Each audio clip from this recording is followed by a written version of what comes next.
Tollywood prince Mahesh Babu గురించి film నగర్లో ప్రస్తుతం ఓ వార్త బయటకు వచ్చింది. ఫ్యామిలీతో కలిసి ఆయన ఫారెన్ టూర్లకు వెళ్తాడన్న విషయం అందరికీ తెలిసిందే. ఇప్పుడేమో మలేషియాకి వెళ్ళబోతున్నాడట. ఫ్యామిలీతో కాకుండా ఒక్కడే వెళ్తున్నాడన్నది అసలు సారాంశం. విడిగా ఎందుకు వెళ్తున్నాడు అని డీప్గా తెలుసుకోవడానికి ప్రయత్నిస్తే ప్రతి ఏడాది మహేష్ తన శరీరాన్ని డీటాక్సినేషన్ చేయించుకుంటాడట. రకరకాల ప్రక్రియల ద్వారా మలినాలను తొలగించుకోవడాన్నే బాడీ డీటాక్సినేషన్ అంటారు. సంవత్సరానికి 2 సార్లు అక్కడికి వెళ్ళి శరీరాన్ని క్లీన్ చేయిస్తాడట ప్రిన్స్.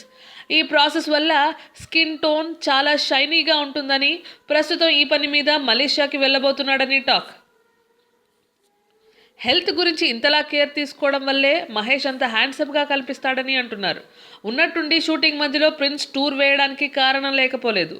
మురుగదాస్ ప్రాజెక్ట్లో ఫ్లాష్ బ్యాక్ ఎపిసోడ్లో 20 ఏళ్ల యువకుడిలా మహేష్ కనిపించే సీన్ ఉందని, అందుకోసమే ఇప్పుడు మలేషియా వెళ్ళడానికి రీజన్ అని కూడా అంటున్నారు. Tollywood latest news. For more updates on anything happening in Tollywood, please like, share and subscribe to Tollywood latest.